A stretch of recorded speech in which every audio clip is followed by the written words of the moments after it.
and welcome back to another episode of the IgniteU NY Podcast powered by NYSTEC. I'm your host, Shay Brown, and today we're going to be talking about the digital revolution for everyone and how we can include everybody. Today, I have an amazing guest, Annmarie Lanesey, CEO and founder of CanCode. Annmarie, thank you so much for being here today. Can you please give us a little bit of an introduction and background about yourself? Sure. My name is Annmarie Lanesey. Beautiful to be here today. Thank you so much for having me on this show. I grew up here in this community, which is upstate New York. We're actually sitting today in Troy, New York, and I went to college here in Troy at an engineering school. And it was really then and even earlier that I had the concept for a community service project. Before that, I was running a software development firm and had an idea to help train people in our communities. Actually, as I was walking in the building today, our office was 2 doors down at the time that I founded CanCode. And it was on the street corner of Broadway and 4th Street, where I remember having a light bulb moment in a beautiful, old, beautiful building, just like this one with beautiful windows. And I remember pointing out the window saying, she could be a developer, he could be a developer, they could be a developer. And starting out on this project, which was to help create more technology folks in our community. And it took off beyond my wildest expectations. And so it's great to be here with you. And I have a lot more I can share about the founding story, the work we do. So yeah, terrific to be here.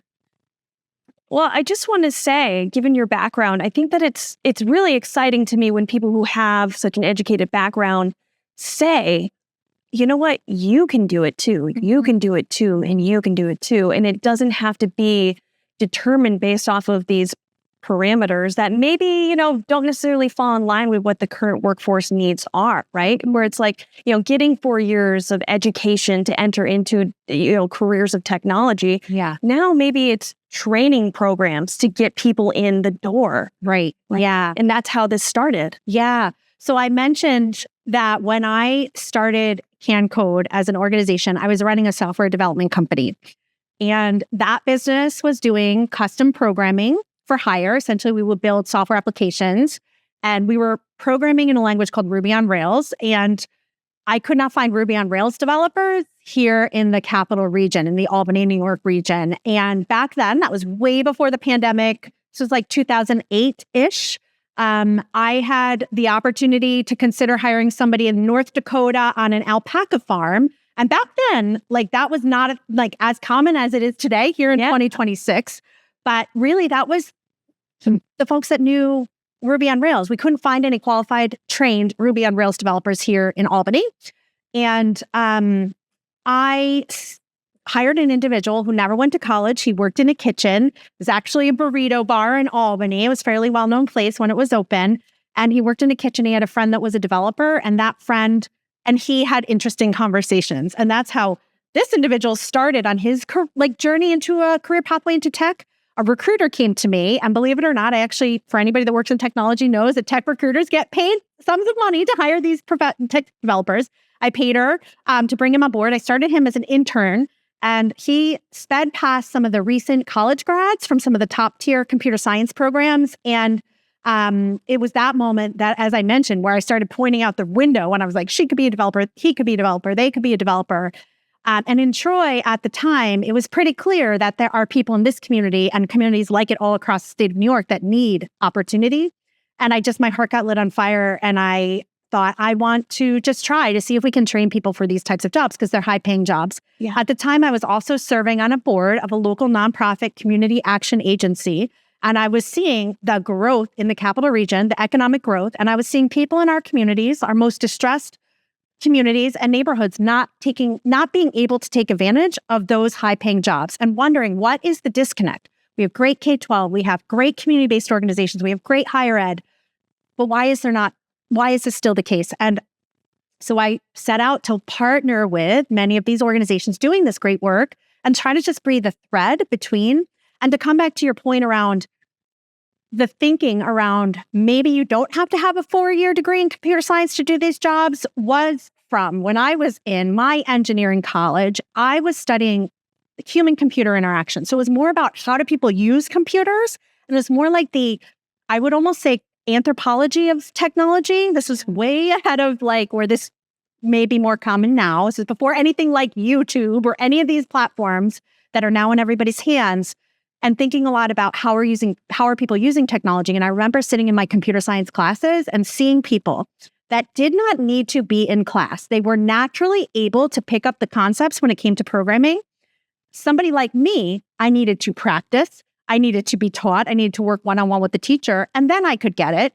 But I was not like naturally going to be programming every day.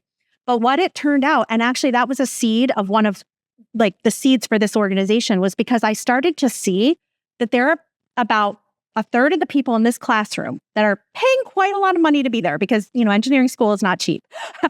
And they really seem to naturally somehow be able to just kind of pick this up, kind of like a language. Some people learn languages quicker than others. Yeah. People like me, the second third, were able to do it with practice. And I'm sure the third as well. But that's when I noticed that 2/3 of all people actually can do this kind of work. And that was just a little seed. But as I came later in my career, realizing that not everybody finds their way to an engineering school. And that was kind of the goal for this, to bring technology education out of like an engineering school into the community. And it has been wildly successful beyond my wildest dreams the day I pointed at those individuals. We work with adults, we work with K-12. We've had over 6,000 people we've served. We're celebrating 10 years this year. And the impact is just been phenomenal. Yeah. And we never want to advocate against higher education. That's certainly not what we're trying to vouch for when we have these kind of conversations. But what we're trying to say is that, for people who can't maybe access those kinds of spaces, there are other routes for you to get involved in this industry. What are some avenues that are less costly to students, whether they be younger or older, to actually get their foot in the door? And if as they've gotten their foot in the door, they're like, okay, I like this. Maybe then they can say, oh, no, I'll go get my 4-year or my 2-year, or, whatever they want to do. It's an opportunity to build in a way where you're not economically putting yourself at a disadvantage. Mm-hmm. Yeah, 1,000%. And there's a lot of technology work that requires PhDs, master's degrees, 4-year college degrees. But at the time that CanCode was started, there really was opportunity for people to get into those like entry-level technology professions because over the last decade, there has been incredible amounts of work in the tech sector. Over the last decade, just seeing where we are today versus 10 years ago, incredible opportunities for people. Things are changing a little bit now with the advent of AI, and we can talk about that if you'd like. Absolutely. But I would say that what is so inspiring about this work for me is that there are a lot of people that do not find their way to a traditional 4-year college degree or even 2-year college degree pathway. Many kids coming out of high school may not have the opportunity to ever go to college. And we have, I think the stat, I can't remember the stat off the top of my head, but it's something close to, it's either, I want to say 40% of adults in New York State have never been to college. They do not have a 2 or a 4-year degree. Wow. So 40% of adults, and again, the stat I want to quote, and maybe we can correct me if there's some way to find it, but it's something pretty substantial. So all of these working adults in New York State that have never been to college, getting them into a pathway, into a higher paying job than the one that they had prior. And the other thing, when I mentioned that I was running a software development company, I also mentioned I went to an engineering school, but I wasn't in computer science. I was studying how people use computers. Well, I had experience working on technology teams, but weren't necessarily building all the code. So that skill set really is part of why we've also been successful, because on software teams and technology teams, there's all these jobs that aren't just programming jobs. They're all these what we call tech adjacent jobs.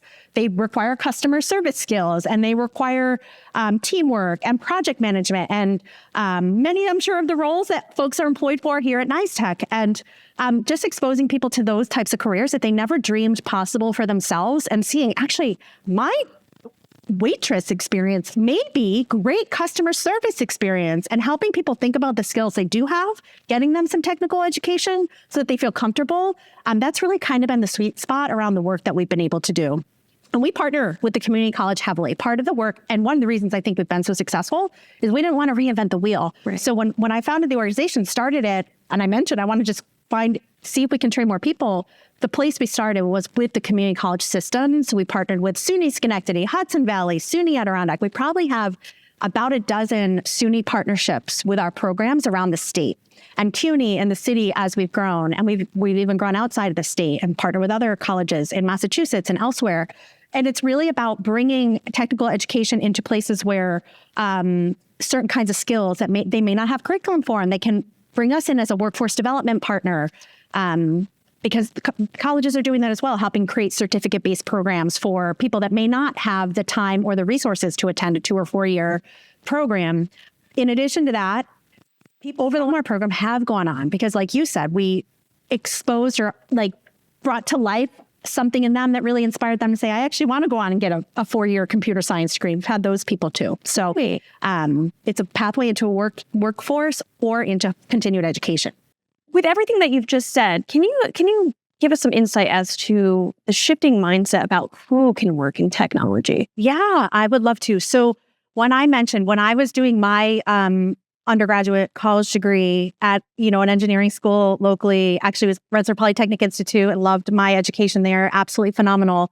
But one of the other things I started to notice that there's very few faces like mine. So, I'm a woman, very few women in my classes. So at the time I was in classes with there would be 10 of us and there'd be 1 or 2 women. And when I started to notice there's not a lot of faces like mine, I also started to notice there's not a lot of people of color in this program either.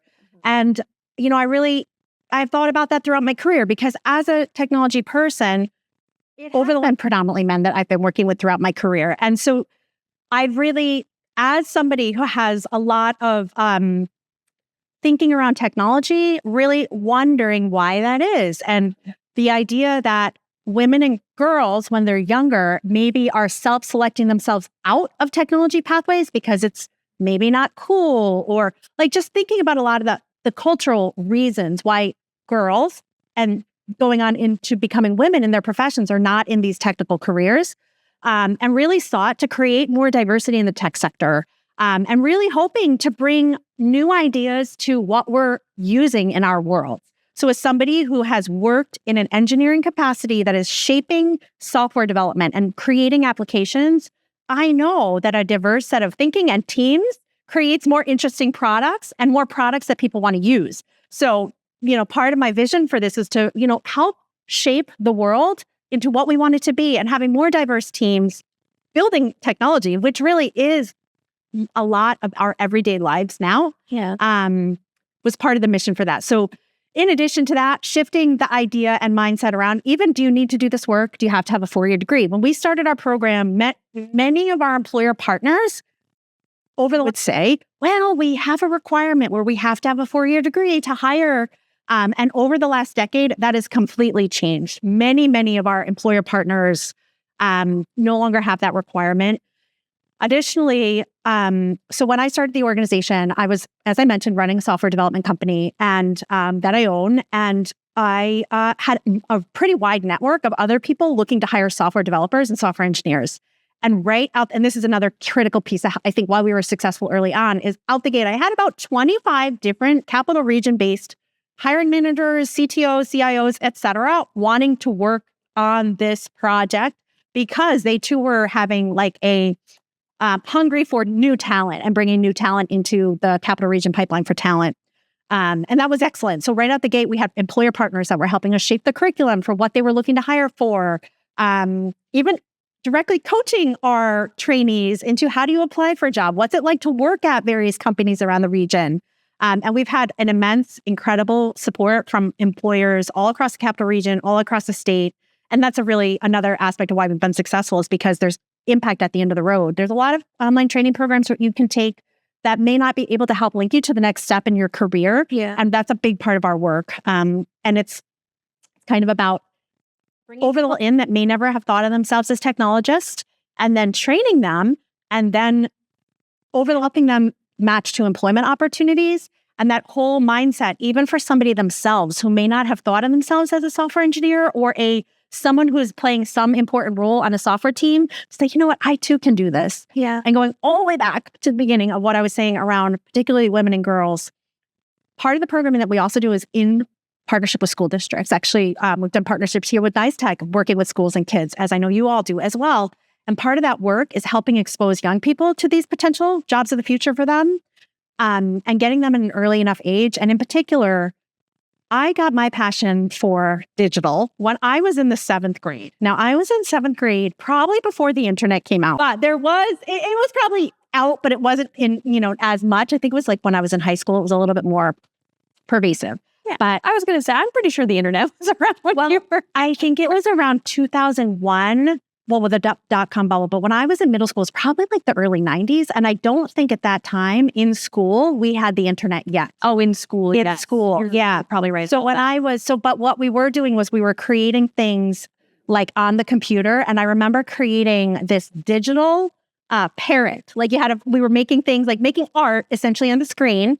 And I just remember like staying after school. I loved it. It was so fun for me to create this like digital artwork on the computer. And that in 7th grade is where I got inspired for a tech pathway. I didn't know at the time, but then I went on, and it was in high school we started getting exposed to more like software programs. And then, I went on just to continue to like follow a digital career, but that was late 90s.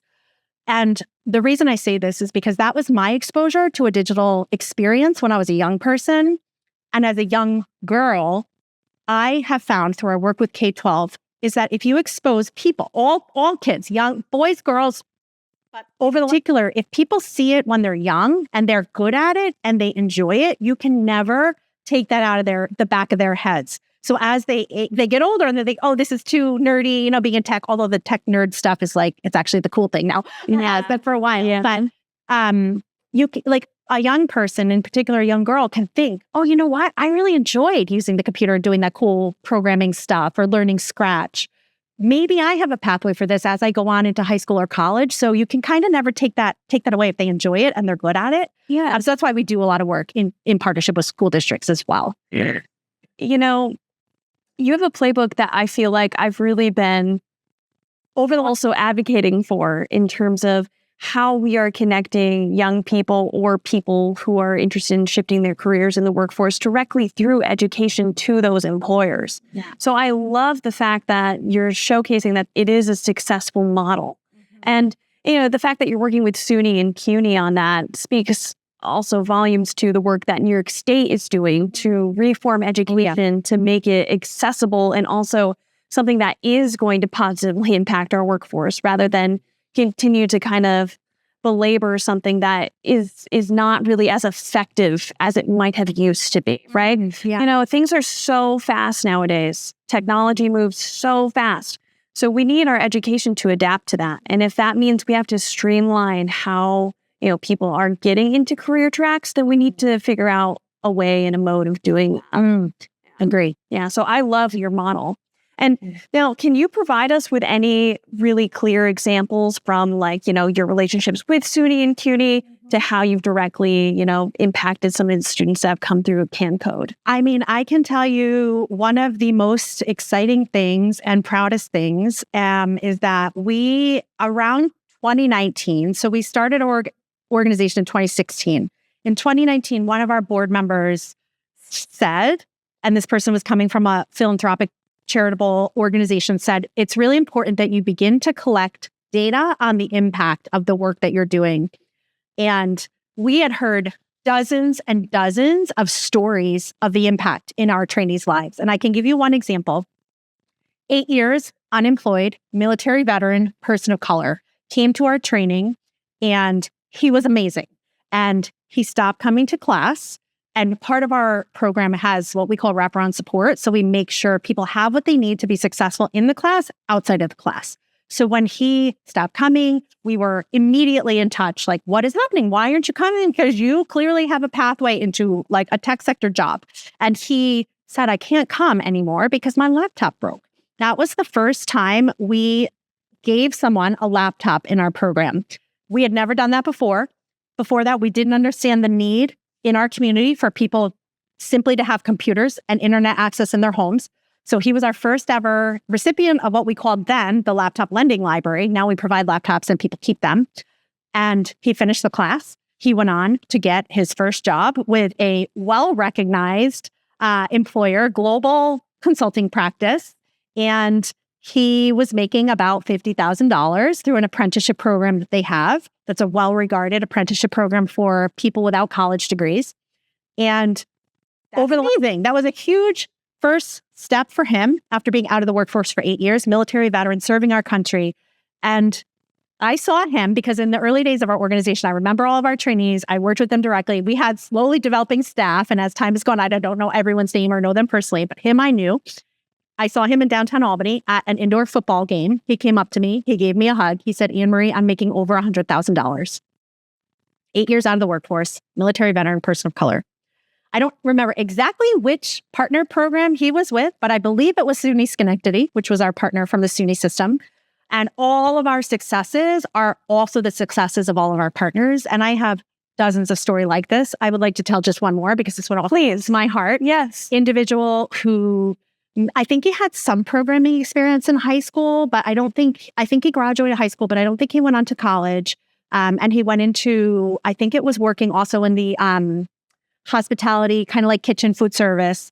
And he found out about our program and he wanted to get like a little bit more into the tech career. When he came to our program, he did not have enough money to buy a car. He wasn't driving. He wanted to drive. And in the community that he lived in the capital region, it's not bike accessible. So when he came through our program, I think it was our JavaScript software development track, he got an internship after completing the class. Over the internship, is because I worked more closely with our trainees back then. He said to me, Annmarie, I have a problem. My internship wants to offer me a full-time job, but I also have this other job offer and they want to offer me more money. And he was very conflicted because he was so grateful to the first company. And I said, well, this is great. You have an opportunity to negotiate. And he ended up taking the job with the company that did not offer him the internship. But that's a great example of someone getting their first step in a job leads them elsewhere. So we love when people get that first opportunity. And he ended up taking that job. He today is a Salesforce application engineer. He called me a couple of years later and he said, Annmarie, I just want you to know I'm buying a house. At the time he came, this is where I was going with the story with the bike. He was riding his bike to his internship. Again, not in a community where this is actually a pretty, there's not sidewalks kind of place. And going from riding a bike, not being able to afford a car, buying a car, getting to the point where you can buy a house, that's the trajectory of people's lives. And I mean, that's why this work has been so incredible. And we have dozens of partnerships with the SUNY system and the CUNY system and the school districts and the BOCES programs. So looking back over a decade, like thinking about where we were in the capital region and all throughout New York State, but just being that thread between, like linking the dots for our most disadvantaged populations and just inviting them to the table and like helping people think too, I too can do this. Yeah. A lot of times I have the opportunity to speak a lot of times on panels and be out and talk about our work. And when I tell the story of like some of these stories, like people will line up because they never thought of like themselves in these careers. And even just saying, when you're crossing the street, think that person could be the next tech person. Like that's really the mindset shift that I think part of the reason we believe in all people. We believe all people will be successful no matter where they come into their tech journey. And then just one other thing I just want to say to this, we were mostly doing advanced software sector and IT training. And then in 2020, when the pandemic hit, this is when our model shifted quite a bit. We had no other choice. And all of our programs were in partnership really on the campuses of the community college partners that we were working with. Over that anymore because even people enrolled in these campuses could not go to their, everybody was shifting to online learning. Yeah. So we started mailing people computers to their homes. And that's when we started doing beginner computer training as well as the more advanced IT, because we knew people aren't going to get to the more advanced IT if they don't have the basic beginner skills. And that work took off. I didn't expect, much like the software development did in our first years there, where we started to understand that there are people all across our communities throughout the state that really don't even have computers in their home. Many, many people don't have internet literacy. You know, it's so interesting that you mentioned that. Okay, you've mentioned a couple of things that I have so many thoughts on, and the computer literacy thing is really interesting because you talked about your upbringing, right? And in the 90s, you had access to a computer in school and everything. And I went through middle school and high school from 2008 to 2012, right? Excuse me, no, 2000 and over the to 2012, whatever, 8 or 6 to whatever. You know what I'm saying? Middle through high school. And I also had direct access with computers throughout that entire time. In fact, I even had direct access to computers in elementary school at a very young age.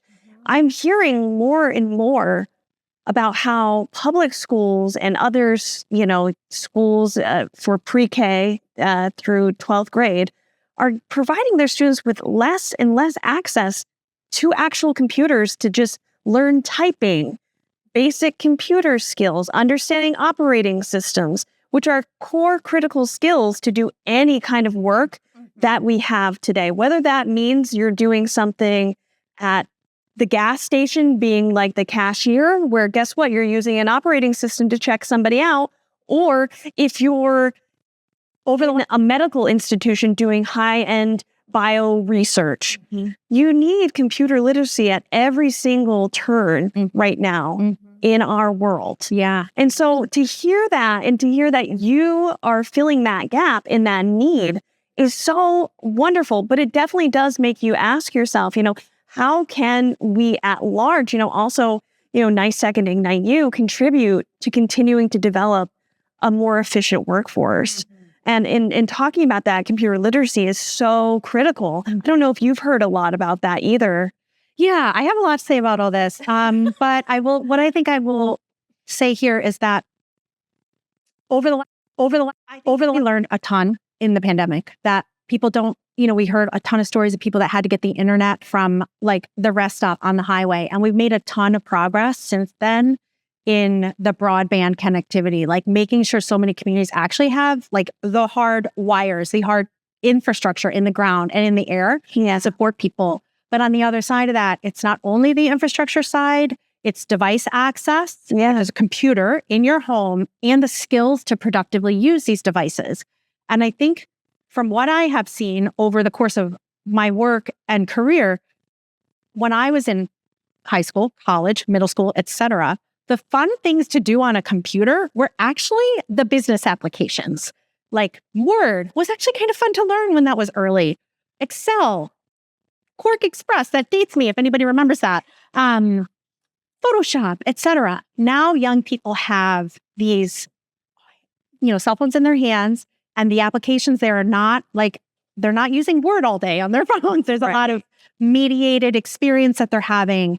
And I think that that's part of the issue that we're having, because even our young people that we're seeing coming out of high school do not have the same digital skills that even a generation ago had, and technology a generation ago. So like, the social media platforms were not as far as long as they are now. And so it's distracting young people from thinking about, how do I use computers in a productive way for me to become a maker rather than a consumer? Yeah. And I think that's a lot of what we're trying to do in partnership with school districts that we work with, and getting kids and young people to actually think about their technology use, because a lot of these applications are designed similar to casinos. There's very addictive mechanisms in them, and helping them think about. One of the programs we've been launching actually this year is a program called Digital Health for young people, which is co-created with them, because we know they know the cool things that young people are into. We don't.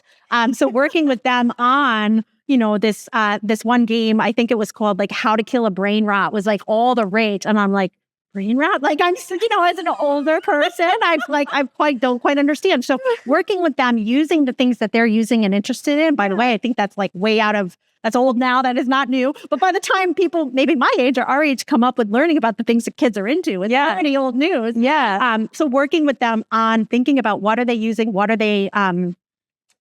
are they using technology, so that they can also start to understand like their phone time and how to like moderate their own usage and learn how to use tools and create tools versus just be users of the tool. So I love that work. And I think we need more of it, like you said. And I think in general, education systems are slow. I think that's the challenge. Education and even government is not designed for the speed of technology. Yes. And that's part of the challenge. Like I believe we are trying to move as quick as we can, but the systems they're just not intended or designed to move as fast as like quantum computing almost here. Oh my, I know. And as far as we are with AI, now add quantum on top. So we're working on a quantum-based literacy for young people and for community members. So we're just trying to make sure we can get education to people as soon as, it's really preparing them for the future of work. So not an easy task, and we don't have a crystal ball, but so far we've been doing our best to try to understand where the future's headed and trying to get them ready for that. Touching a little bit on AI, we've kind of talked about it just a smidge. it's changing how entry-level positions are kind of being created or how often they're being created nowadays. How are you combating maybe a lack thereof entry-level positions in the realm of technology right now? Yeah. So as I mentioned earlier, the fact that like my mind and my work has always been geared towards like how are you people using technology, and that is really I think a little bit of the sweet spot of the work that we do is trying to stay ahead of the curve, which is, again, I don't have a crystal ball. Nobody does. But when ChatGPT first came out into consumers' hands, I remember when I first got my hands on it, I think it was like February or March, like 3 years ago. I think it was like 2023 at this point. I remember using it and experiencing it and thinking, this is different. Very different. This is unlike anything I have seen in the last 25 years of my tech career. And quickly realized that this has to be a part of everything we do. And it's rightfully so, like when the internet came out. Actually, it might be beyond when the internet came out, but it's that much of a transformative technology, AI in general. And AI, ChatGPT as a chatbot that's in consumers' hands is not the first form of AI that we've had. No. But it's the first form, I think, where people are starting to use AI in a different way versus like, okay, watching Netflix and it's sending you your recommendation engines or in other applications. It's more exposed, I think, of what the power of AI can actually be. Kind of like pulled back the curtain a little bit of like, what can AI be in the hands of everyday people? And so in our beginner computer training classes, we teach people Microsoft Word, all the office applications that people use in a workplace, but also embedding like, what is AI? How do you use a chatbot? Teaching them things like Copilot, ChatGPT, Gemini, Claude, like all of the tools that they have out in that people can access, can sign up for free subscriptions for, and start teaching them how to use those, including others, image generation, et cetera. So in our very basic computer training program, people that are learning computers for the first time, they're learning AI as well. So that's kind of interesting. Like somebody's learning a computer, AI is a part of their experience now, but we've embedded it across every single one of our more advanced training programs also. So we started to, I think it's been 2.5 years now that we've had a specifically like AI, Python development with AI and how to program to, not just using ChatGPT, but how to program to OpenAI's API. And helping people learn what all that means as well. Yeah. And in addition to just using ChatGPT, but other tools and OpenAI, but using across the board models that we can use, locally, and helping people understand what is these LLMs, how did they work, machine learning, advanced, as the agentic AI started to come out, how to actually help people build agents, how to create the automations. So we have probably 3 or 4 of the more advanced AI for like more of the software engineering side. And I think we're ahead of the curve on that. I mean, going on almost 3 years of doing AI community-based training for people in our communities. So that's been really exciting. I think it's like anything, nobody really knows what the jobs of the future are going to be. I'm in both camps. I'm in the camp of the immense potential of this technology for the future of humanity is incredible. And I'm also in the camp of, this is interesting. I can envision a world where there may not be as many jobs for people. And I think because I have found that when I partner with AI, it does a really good job at some things that I don't do a great job at. And it helps me do a better job at the things I'm really good at. And I think we're starting to understand slowly what the jobs of the future are going to look like. And we think, and this is not just CanCode, but when I say we think, I think culturally we're starting to understand that the jobs of the future, the high-paying jobs of the future are going to be people that have AI skills and how to put AI to work. And the way I think about it is like additional brain capacity and like offloading the tasks that are low level that I don't need to be wasting my brain power on, and like directing the AIs and putting more AIs to work. We're already hearing about the large tech companies are, monitoring people's AI use according to how much performance they can create as an employee. And that's going, great and not so great. But we're starting to see that the successful roles of the future will be people who are managing AI. And so that's a career that we're helping to train and get people ready for. But I have found, so I see both places. I do wonder if what is that going to mean for people in these entry-level roles? And what is it going to mean for the jobs of the future? And I'm thinking a lot about that. And I know a lot of people are. And I think We need more people thinking about that. We all need to be thinking about that. We all need to be talking about it. We all have power to shape, the future that we want, a more beautiful world that we know is possible. And this technology can get us there, but it also, I think New York is ahead of the curve with Empire AI and having public use or public service AI for research. And I would love to see us get to the point where we're actually having, more of consumer grade AI is owned by government. So anyways, I think there's immense potential, and just trying to stay ahead of where that's going is no easy task. But I think the work that we've been doing over the last 3 years has been pretty profound to help people shape people for these jobs and expose it to people in our communities that may not ever, like we talked earlier, may not have the pathway in traditional education. So I've always been bullish about our work. It's like every chapter of this work, like when we started software engineering training, I knew there's jobs for people. I knew people could learn. And then when we started doing the basic literacy, and that exploded, like people, that's actually how we grew all across the state, because we could mail people laptops and they could come in. They didn't have to show up at a campus right in their backyard. And now this is, I am bullish about making sure people are not left behind in the AI divide. And the AI divide is already here. So I'm very bullish about our organization's work for years to come. I love that. And it spurs so many thoughts for myself in terms of just my perspective of having multiple conversations with a lot of people doing work similar to you or tangentially to yourself. And, it really makes me think education truly does need to change, because it sounds like the entry-level position is shifting, right? So how we viewed the entry-level position before, maybe it was certain tasks depending on the role, and now it's going to be something different. It's going to be the next level up because you're having AI do those things. So you're right. The person who's going to be in the next entry-level role is going to be managing AI. So yes. So it's also about shifting employers' mindsets as to what an entry-level position is. And then it's shifting our educational mindset with how do we prepare, because the entry-level position has changed dynamically. It's just not what it used to be. And, I think that really is an exciting notion, because I think a lot of people are very nervous about AI. They're very much like, oh no, it's going to take our jobs. But if we change that mindset to be, the job is just going to be you're controlling AI, I think that really shifts how people view things. Rather than being afraid of it, they see the control that they have and their abilities as the human in this, environment and in this space and in the workforce.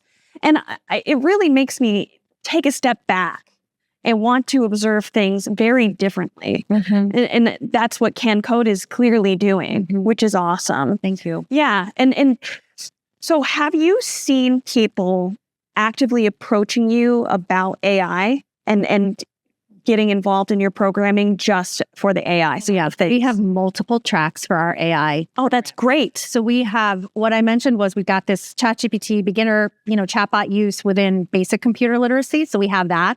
So we have people that are interested in taking those classes. And then from there, as I mentioned, we developed embedded AI programming. So, machine learning, Python for AI development, et cetera. And so that's kind of like our traditional programming. What we've always done is helping prepare under and unemployed, low-income people looking for pathways into a higher paying career, and career changers, people that even have college degrees that have thought, oh, I actually want to try this. This might, what I studied, I'm not interested in once I tried it. But interestingly, we've also been doing AI training, professional development, because we hear this a lot, that even employers, smaller to mid-sized businesses, well, I'll say this, the big tech companies and the large companies are way ahead of the rest of us, way ahead of the rest of us. Many of them are already working on quantum applications in partnership with AI. Yeah. So that's like a tier of AI. And those jobs are relevant because those are the folks that maybe have been able to completely disband some of their development teams that were human capital now into AI, digital employees. But the next tier, which is like the mid to smaller companies, they're not there yet. They're starting to get there, where they're starting to see the efficiencies, lots and lots of efficiencies using AI. So we're doing a lot of training at that level to start to help all businesses. And then you have the real small businesses and the entrepreneur tier. I mean, you can do so much today, even from marketing a small business with AI that you could never do even 2 or 3 years ago. Yeah. So there's like these different, I would say like layered, and then you have individuals that want to improve their own skills. So each of those tiers, we're doing different kinds of training. And that's a new direction for us because like our core work around low income, under and unemployed, it's not just people like invited into a tech sector. Now this is everybody needs to upskill for these jobs. Yeah. So that's a really interesting opportunity for an organization like ours. And yeah, like you think about businesses to be able to even think about how do they create agents and how do they offload a lot of the tasks that are the lower level tasks that they don't need their staff to be doing. And how do they get additional revenue opportunities? We had a conversation with an employer recently. It was like, we could like 5x our revenue. And guess what? I'm going to put that back in the pockets of my employees. Yeah. So there's a lot of opportunity. So I think that might answer that question. It does. It really does. And it spurs so many other thoughts for myself personally.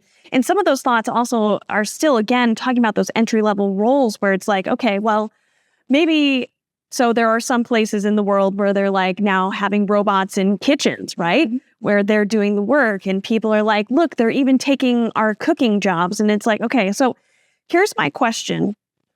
Do you want to be the one who's doing the manual labor? Or do you want to be the one who's fixing the robot that's doing the manual labor? Mm-hmm. Mm-hmm. What position would you rather have? Because the reality is that, yes, maybe the robots are taking the manual labor job where they're actually flipping the burger, they're putting it on the bun, they're doing the hard grease work. Mm-hmm. But now you come in and you're making sure that it's operating correctly. You have a clean career. You know, you don't have to get all greasy or covered in fries or anything like that. Now you're the one who's controlling the thing that's doing all the stuff for you instead. I think, there's a lot of fear mongering around the conversations of machine learning and AI and robotics. And I really understand that. But I also really want younger people or people who are looking to grow in their careers to kind of change their mindsets about how they're viewing these things. Because if they do, they can see the opportunity that is there at their doorstep. Mm-hmm. These changes are coming, and they're coming through avenues like CanCode, which are amazing opportunities. Because, correct me if I'm wrong, your services are free to those who are attending, correct? Yeah. So our programming has been designed to be a pathway for people that is low cost to no cost. 95% of all of the work we've ever done has been free for individuals. Now, that's a different story with our services that I just described, helping businesses upskill their own staff. And we are doing kind of like, we're looking at that work kind of similar to the Tom's model. I don't know if it's like buy a pair of shoes and pay for somebody else who can't afford a pair. So that's why we're doing some of that work to help support the work, to help make sure people have more opportunities that can't afford it. So that's awesome. But around your comment around like helping young people and all people really think about like, what are these jobs going to be? I think it's really important. Like you described the robots, like in the kitchen. Like I a lot of times will have people like have conversations with people be like, oh my God, they're robots. And it's kind of like a funny conversation, or, oh man, like I'm really worried about this. Yeah. Which is justifiable. Absolutely. I think we're in the transition. And I think that's where like really looking at it, like, yes, we are moving into a world where maybe there will be robots in our kitchen, right? And like getting past the comedy of it and getting past the fear of it. Because if you look, I wasn't alive when agricultural revolution, right? People were on the farms. Yeah. And then they got tools that were automated, and it was kind of similar. Like, every industrial or any revolution in the workplace, it's happened, but it's been real. It looks really different on the other side of it. Yeah. And we are in that transition. So we don't know what the other side is going to look like. And I do suspect that it's going to be the people that are getting ahead of the curve around understanding how these technologies work, like you described. And I really think there's huge potential, even business models that are completely transforming. And the innovators, the entrepreneurs, the people that are like, wow, I can do this interesting thing now that we could never do before. And there is, I still believe there's a ton of potential. I do think there's a ton of risk. Like, I don't want to be just rosy-eyed about it. Yeah. Because I do know that, there's many people in our communities today that don't have opportunities to participate in the economy. So being really mindful that in this transition, they are not left behind even further. And we're already seeing that with the AI divide, meaning when I use the term AI divide, people don't have access to training or even the models. Like we're seeing that models are, it's like starting to be, can't even really keep up, but the advanced models only being in the hands of certain companies. And even like the models are fairly open right now, fairly affordable. And I want to say that with a grain of salt, that many people cannot afford to pay for a even low level subscription to like a ChatGPT or a Gemini or Claude. But the models are going to get more expensive. So that divide's going to get farther. So the people that have access to the models and can pay, like businesses or individuals, or they're going to have the ability to get ahead of the people that don't, because they're going to be able to think about, how do I put these models to work? So we have to be really intentional about how we ensure people are not left behind in this transition, because I think we've already seen over the course of history, there are communities that are still in desperate need for more economic opportunity. So, I mean, I am clearly, you can hear in my voice, and I am like as motivated to work just as I was 10 years ago when AI was not even part of the puzzle. So yeah. No, and I think you make a really good point about the AI divide, because I just think about how also you mentioned in the beginning, and I know I've talked about this with others, Shauna Papel, president of Mohawk Valley Edge, she's been on the pod. And one of the things that she's talked about is the fact that, you know, there are places in rural New York that do not have internet. And I think people are very shocked to hear that. So if the basics of what, you know, technology is kind of built off of, people don't even have access to, then the AI divide is very much already happening. There's no argument there, because you already see the divide just at the basic level. So how do we fix that when there's already a divide in the basics? So it's a multi-structural system that we're trying to work on. And I think it goes back to the point earlier that government and education are not really at the place right now to move as quick as technology. And so just making sure our government leaders, our legislators, both, you know, the highest levels of federal, state, local, like really all understand the potential for a thriving economy, both nationally, locally. And I think in New York, I think we're definitely ahead of the curve in some areas. And, you know, just staying laser focused on making sure that this does not widen the economic gap for people, but because we do really have the opportunity to bring more people in. And I think it requires investment. I would love to personally see more investment in digital skills, digital training, including AI training. That people say to me, well, we're here to talk about AI. Why are you talking about basic computer skills? And then I remind people, because a person uses AI on a computer, on a phone. Like if they don't have the ability to understand how to turn on a computer, how do you expect them to ever get to the point that they're going to be able to use a chatbot effectively? So we have to start at the basics. So whenever someone talks about AI literacy, to me, it includes basic computer literacy. And again, the investments in broadband access is incredible, but if you don't have a computer at the end, I mean, we've invested a heck of a lot of money in a network to nowhere, essentially. So it's really important that we do not forget about internet access along with device access and skills. Because even if you have a computer, if you don't actually know how to put it to work for yourself to, you know, further your life and your family, you know, has a lot of benefits. Don't get me wrong. You know, entertainment, talking to family, older adults, battling isolation. But really, when it comes to economic mobility, a computer can change the trajectory of someone's life. I've seen it hundreds of times. Oh, it absolutely can. And, you know, you're not the only one who's said that, who's been on the podcast, actually. John Liddy, he was the former vice president of innovation and entrepreneurship at the Inspire Innovation Hub from Center State CEO. They also have a computer program as well, because they recognize that, you know, if you don't have a computer, you can't be doing a business plan on your iPhone. Even so, you might have an iPhone, but that's not the same as a computer and actually building something on that. So absolutely agree with you. And so many others agree with you as well. It's so awesome to sit down and have leaders saying the same thing. So I can see that leaders across New York State, and our audience can see that leaders across New York State are all seeing the gaps and the holes, and we are working in tandem with one another to address them and create a sustainable workforce in New York State. Again, I agree with you that New York is ahead of the curve. I definitely think so. I think that there's a lot of things that we do to really try to bolster our community. And especially right now, if you don't have a degree and you're in the age of 30 and kind of above, 30 to 60, if you want to get a degree, SUNY schools are open to you, and that's free of charge. So please take those opportunities. Look at what's available to you. If a degree program isn't what you're looking for, look for programs like CanCode. These are incredible opportunities to really shift the entire dynamic of your life trajectory, honestly. Right. I mean, the examples that you have provided us, just with the one who was like, oh, I rode a bike and then I bought a car, now I have a house. That is so motivating.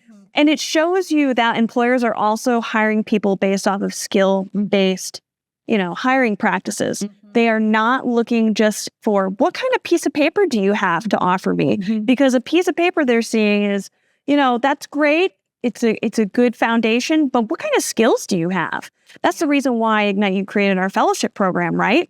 Was because we saw that, yes, a piece of paper is really wonderful, but what really is getting these students access to careers after they graduate is having real world experience. And so that is just a critical component of all of this, realistically. Yes. So when it comes to the younger people right now, I want to ask you, what are you guys kind of doing right now for the pre-K through 12? Yeah, so we've been working since, I think it's 2017, about a year into our work with adults. We started to hear from superintendents in the capital region that had heard about the work we were doing and the successes we were having and saying, we really need support in schools. And so we started doing work in partnership with school districts. And we've been doing that work ever since. We're kind of best known for our adult work, but we made a really intentional decision as a board and as an organization to say, you know what, if we are preparing people for the jobs of the future, we have to be working with young people, even though we will not be able to track their trajectory all throughout their life. With our adults, as I was mentioning a little bit earlier, we've been kind of tracking what does somebody make when they come to our program? What is their income on entry? And what is their income on after they leave our program? And a little sidebar back to that because it relates to the young people. But we were finding out the gate when we started tracking our data about an $18,000 pay increase before from what they were making before and what they're making after on average. And pretty significant. Yeah. And we've been tracking that. That's when we started in 2019 to actually do some of this calculation. And we've had a really diligent, data forward, wanting to understand what is the impact we're having in someone's pocketbook? What are they making after they complete our program? And on average, it's shown us about a $25,000 pay increase. Amazing. Over the years. We actually are, we've had a couple of studies, one of which is going to be coming out soon, which verifies that, which is so incredible. Oh, that's awesome. But when you look back to the young people, when we partner with schools, we, obviously in a lot of cases, our teachers in the classrooms know the names of the kids, but we're not able to track them over the course of their life to see what is our class when we meet with, the young person in 7th grade, what is their future when they're 25? Like we can't, it's a little bit more work and we're not allowed to do that, but it's work that has to be done. So we've been fitting into the K-12 in multiple ways. So one is after school enrichment. We will work with the schools partner with that. We do direct programs in the school day. So a lot of times kids have classes, they have technology, but sometimes they might not get like a full picture of how they can use technology. So I'll give you one example of some work we've done. Working with a 5th grade across the school district, every 5th grade classroom was doing a book report. They were reading the novel Hatchet. So instead of creating a book report, kind of the traditional, like write out your thoughts and, your thinking around and answer questions around the book report, we had them do a Scratch animation telling the story. So doing a digital book report using Scratch. So they were getting the programming concepts and they were getting their ELA done as well. So almost like sneaking in the tech education alongside the learning requirements because they don't have a lot of time to do a lot of extra. We do summer camps. We do lots of different programs in partnership. We actually just partnered with the LaSalle School in Albany, which is incredible, working with young people there, doing digital health, helping young people thinking about digital health, cybersecurity, internet safety, all of that. Important things. So it's been awesome. And I think we've been doing AI exposure training for kids, helping them understand some of the tools. And I know schools are really grappling with, like, where are we going with this in terms of education and classroom and AI? And it's definitely uncharted territory. But it's been incredible work, especially thinking around helping young people think about what are the jobs of the future and how, bringing the work that we're doing, the mindset around adults into exposure for kids. Yeah. That's really exciting to hear, honestly, because I love how you are integrating the technology component with what they're actually, the requirements for education actually are. I think that's how we should be shifting things. You've got to also interest students, younger people that way. When you're when you're integrating technology with the things that they need to learn, it's like exciting. Right. They're like, it's modern day. No, then you don't have to talk about being the teacher being like, well, we used to have just pencils to write with. We didn't have computers when we went to school, because that's what teachers will say. They'll be like, you're too bad. You got to learn it this way.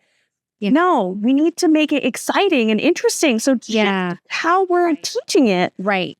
Yes, you might have used pencils when you were in school, but and I think back to what we were talking about earlier because there is a growing debate right now. Is there too much technology in schools? And I'm in that camp too. I feel like the use that I explained is a good use of technology. Yeah. But if it's just like reading, you don't really need to be using a software application. Yeah. And these tools aren't necessarily built for learning. Like I think a lot of the ed tech is not quite,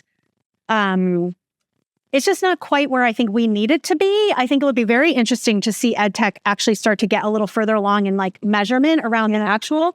But I think like creating Builder, it's the same thing. Kids are using technology as the medium for like the skill set, like maybe English or social studies or math, but using it to really do math, like programming on the flip of it, so like actually not just using it as a screen and a different type of reader for an interface, but actually building the interface. That to me is good use of technology in school versus like, a light up box, versus a book. Right. So anyways, I think that debate is happening. It's a rich debate. I wish there was more layers of the debate and more people talking about it, because I do think we can shape a better future with technology use. So I'm 100% kind of in both camps with this as well. Yeah. I mean, personally, myself, I think you need both. Absolutely. I mean, students, especially young people, they need to be able to tangibly exist within the world. So you need to teach all skills, right? Obviously. But it's like doing it the way that you're talking about with Can Code, which is shifting how they're utilizing the tools and integrating it more in a workforce kind of way. Yes. Because the way that you guys are doing it is more reflective of how their career will be like in the future. Right. So that makes total sense. Yeah. Yeah. Annmarie, this has been a wonderful conversation, honestly. I've really enjoyed it. Before we wrap up, I want to give you the opportunity to just speak on anything that we might have missed, or you want to just kind of reinforce a little bit. Yeah, I think I just love to speak to the audience and say, if you have interest in a pathway into a tech career, maybe never thought about it, our website is cancode.org. You can learn more about our work there. If you're anybody interested in just learning about AI technology and the jobs of the future, I think try it. That's what I tell everybody. If they're kind of afraid to use it, try it. I really believe that this is going to be critical for success in the future in all jobs. So thank you for the opportunity to just mention that we have programs constantly year round. We have training in English and in Spanish. So for anybody that even doesn't have English as their native language, we teach our classes in Spanish as well. We mail laptops and hotspots to people's homes. So if people don't have a computer or they don't have internet access, they are not left out of this conversation. And anywhere from beginner to advanced, we are here to do this work and we'll continue to be. So thank you so much for having me today. Absolutely. Thank you for being here and for being such a revolutionary figure in the workforce right now and shifting it in New York State. Truly, you are impactful, and I have loved every moment of listening to you talk about the work that you're doing. So thank you. Yeah, thank you. Thank you for tuning in to another episode of the IgniteU NY Podcast, powered by NYSTEC.